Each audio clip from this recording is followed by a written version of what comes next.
with my experience and with what I'm going to do here and how much I'm going to drive and push myself. Then I told them, I think that time I said 60,000. That was when, even from civil service, I was getting, my highest pay was less than 1,000. And I said 50,000, and then they started begging me that I should take something lower. I said, no, I'm worth more than that. If I took the MD to deliver them from me that day, I said, Chibi, you were the one that asked him, why are you now becoming the beggars? I was a professional. I was an expert. I came there as a consultant. That's the mindset I want you to have. The entrepreneurial mindset. And listen to me. And of course, even if jobs had not come now, immediately you leave school, these are the things that will take you on. Are you with me? These are things that will take you on. Look for opportunities. Opportunities abound. You see, when we were going to start Background Check International, what we did first was recruitment. And when we started the recruitment thing, and we screen and do everything, we go for the best. And our clients will ask us, can you vouch for this person? And we say, yes, we can vouch. Based on the person's performance at the interview, based on his resume, there's something in me will say, can you really vouch? What if all this CV thing is cooked up? So that was how we just said, no, I'm not going to be saying I can vouch again. Let me check out these things. So we go to schools to find out truly they attended that school. We go to places where they had worked before to confirm it truly they worked there. And how did they live? Were they outstanding? Did they commit any fraud? So from that point, when you say, can you vouch for? I say, yes, we have done their background check. And now we can vouch for them. And then we just found that nobody was doing background check as a job. So we started the company, Background Check International. We pulled out of recruitment and said, let others do recruitment. We check everybody you pre-quote for you. And that was how we saw the opportunity and we delved into it. And listen to what I'm trying to say. You must be able to, you see, it's not about, yes, I want to start a business. I want to do whatever. What value are you bringing to the table? Even if you get a job, I've told you, look for, be an entrepreneur. Or like they say, entrepreneur. You understand? That I would prefer you say entrepreneur because it's going to come from inside out. I remember when I started working in the bank, and those are the days of manual banking. And you have to enter the banking hall 7 a.m., you leave the place like 10 p.m. And I started asking, so why do we stay this long in the banking hall? And I observed that it's always the cashiers. The bank will close its door by 4 p.m. Then the cashiers will now start balancing, and then 1 kobo will just get lost somewhere. And you start looking for 5 kobo in all the accounts of all the cashiers and say, So you can look for 5 kobo for the next 3 hours. And you must balance, or else nobody goes home. Then I observed and said, what if we do this, if we do this, if we do this? Then I started telling my guys, I said, I think if we try this, we can leave this place for 5 o'clock. He said, Mr. Olugbodi, it can't happen. So one day they wanted to try me out, then they pushed me into the cage, as if I was a bird. You know? And what I'd always felt, if we do it this way, it will work. The first day was the longest time I spent in that cage. And maybe we closed around 6 p.m. After that time, by 4:30, we are balanced. 5, everybody is leaving the office. I say, Mr. Olugbodi, how are you thinking this thing out? I said, it just comes to me. I just look at what the problem is. Like I said, look for the problem, provide solutions. You see in organizations now, like civil service, where you will only be promoted based on when you came in. In organizations, you may be the last person in, and you may become the head of the department in a matter of months. That is the way companies run now. It's not a civil service. And for you to get to that point, for you to keep moving on, you must have that entrepreneurial mindset. And I say you have to be strategic. The strategic means that even from now, you must know your own mission in life. What's your vision? What do you want to accomplish? Are you understanding what I'm trying to say? And you must have your strategies, how you want to accomplish every of this, your mission and your vision.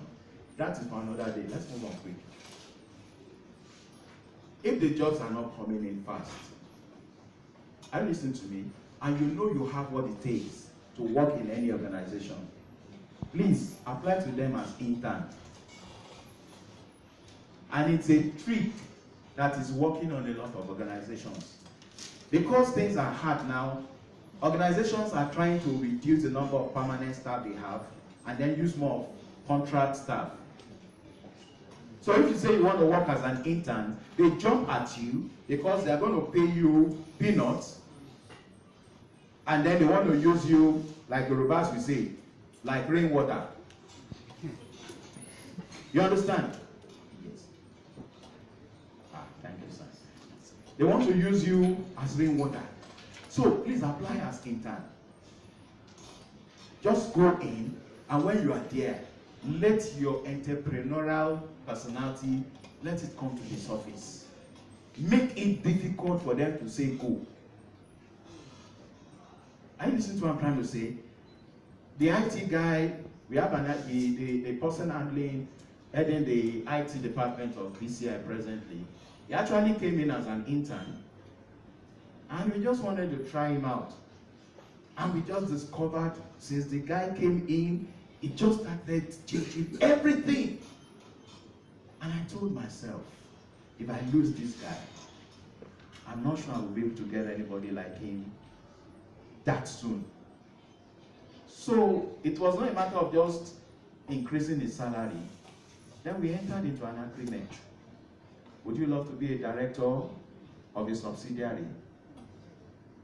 He was never thinking about that. So we started an IT company, and he's now a director in that place. So tell me where he's going. It's not easy to come in as an intern. Don't despise the day of humble beginnings. Some of you say, me, I can't take that salary, and it's too small. Please, when you get a job now, don't work because of salary. Work to gather experience. Are you listening to me? One of the things that I've discovered is that some of us, of course, I'm one of the fathers, because of the premium that they spent on us in the university, we want to start recouping it the first day we leave the university. Say, if you are not going to pay me 500,000, I'm not going to work. Now ask the ones that have been working 10, 20 years. How many of them are getting 500,000? If they tell you they are starting with 50,000, you understand? Say, all right, no problem. So far, I'll be able to learn here. So far, I'll be able to gather experience. And you see what I'm trying to say. Please don't despise the days of humble beginning. The experiences I gathered, even when I worked as a civil servant, are the things I'm still using today. I was paid less than 1,000 in National Population Commission. Now, maybe I'm still getting less than 1,000. All right, let's move fast. Please. And of course, please keep learning. Somebody has said, what will actually take you beyond, take you far, are the things you're going to learn even after you leave the university. Thank God for an institution like CU. They go to some of the public schools, and you ask them, some of them have studied computer science, and you tell them, tell me about HTML, and they say they didn't teach us in school. All right, what do you know about PHP? Say, they didn't teach us in school. I say, so if they didn't teach you in school, and you're going to lead it in your professional life, can't you take it? Can't you spend your money to go and get that experience? Please, be a student for life. Please let me tell somebody beside you, and if the person is sleeping, let me wake the person and say, please, continue to be a student for life. Even our professors are still students for life. Keep reading. Some of us, once you leave school, that is the end of book. And I know how you used to say in our time, you are in Netflix, you say book no be my line. If book no be your line, you just start that you are lost. Because things keep changing every day. The leaders find many things alone now from books. Alright. So please keep learning, unlearn, and then relearn. Let's move on first. And of course, personal development is very key. Now some of you feel, I don't even need to greet anybody. I don't even need to know a lot of things. I don't even do this. I tell you, this will hinder you when you get to the outward there. They are not just looking for your academic qualifications. They are looking for how you relate with others. That's why every organization has their own culture. Like in DCI, the summary of our culture is that be nice. You can't enter DCI if you're not a nice person. You can't enter if you're not somebody that can smile. It's just natural with us. So if you come and you think you want to, in DCI there's no organ, there's no MD. I told them, call me names. They say, you're older than us. I said, okay, go and look for the name you're going to call me. And then they set up a committee. I said, what name we look on? And then they came one time and said, we know what we're going to call you. We call you Oak. I said, Oak. So what's the meaning of Oak? He said, okay, Olugbodi, Alexander, Kola Olugbodi, so Oak. I said, fine. Meanwhile, I think that around that time, God was just telling me about the tree of life that brings out 12 fruits in 1 month. Then they came with Oak. It just suits me well. So everybody calls Oak. So you will never see anyone say, Oga. And anytime I see any staff try to become an Oga, I try to help them to remove the guy in the O. All right. You understand? You must be friendly. You must be sociable. You must be somebody that knows how to relate with others. And listen to me. You just don't say, yes, I just want to come. I just want to walk. There was a guy that were, sincerely speaking, had made up my mind he was going to work in DCI. He made a first class in Ife, economics.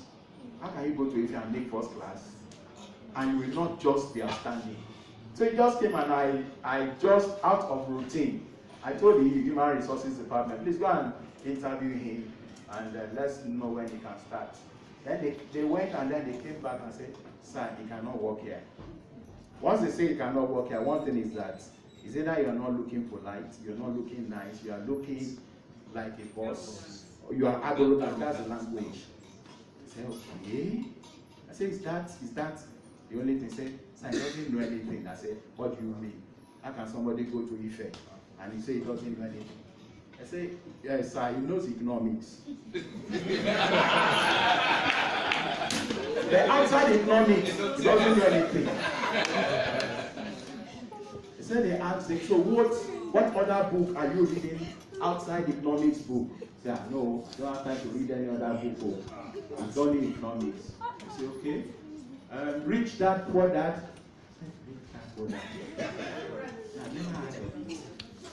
Do you know Brian Tracy? John Maxwell. Okay.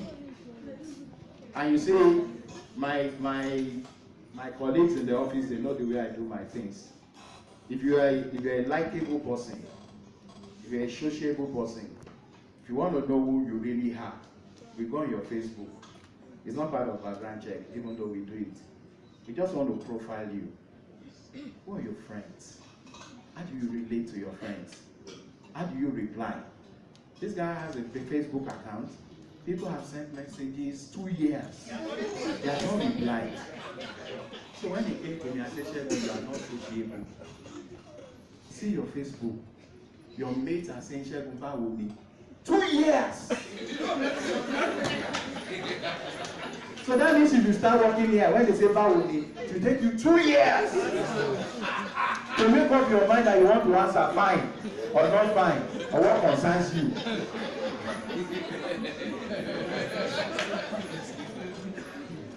And I told him the truth. I said, you're not going to get a job in any in any worthwhile company in Nigeria the way you are, plus your first class.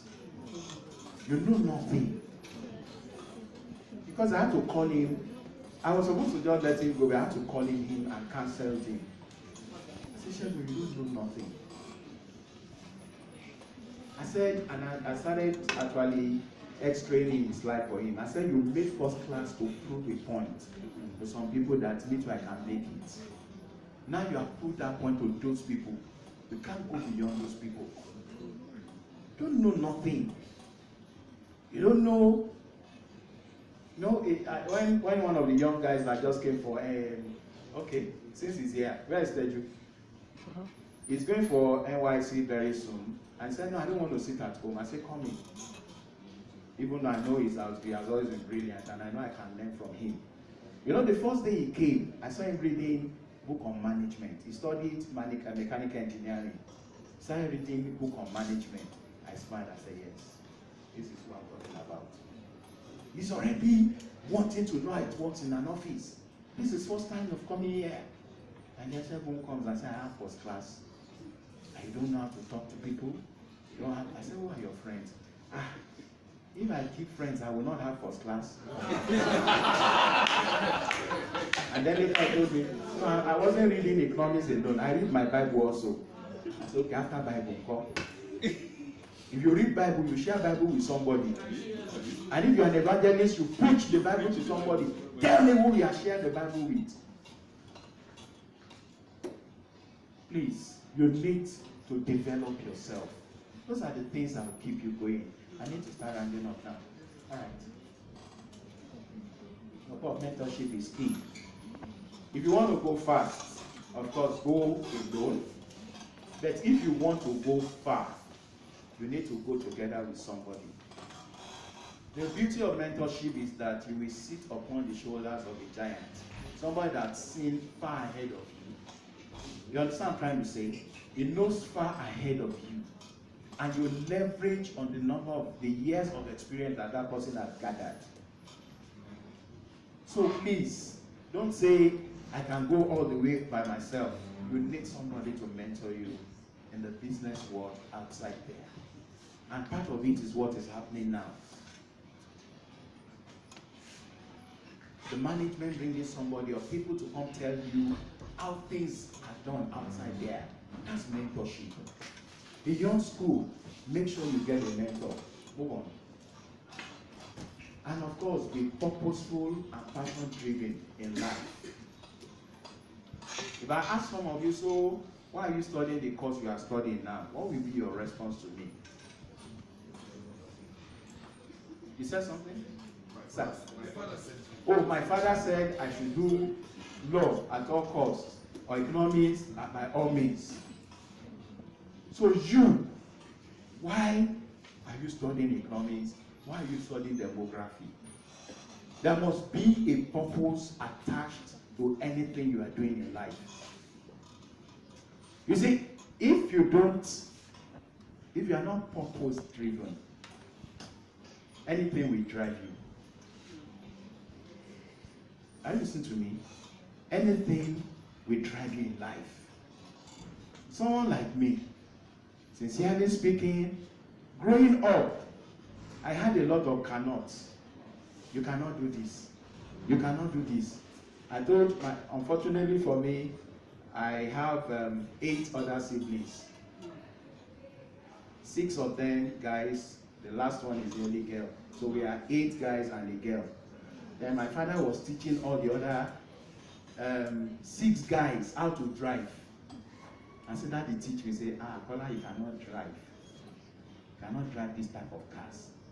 And that time, one of those things you must not tell me is cannot. I wrote it in my book. Don't tell me cannot, because I'll prove it to you that I can.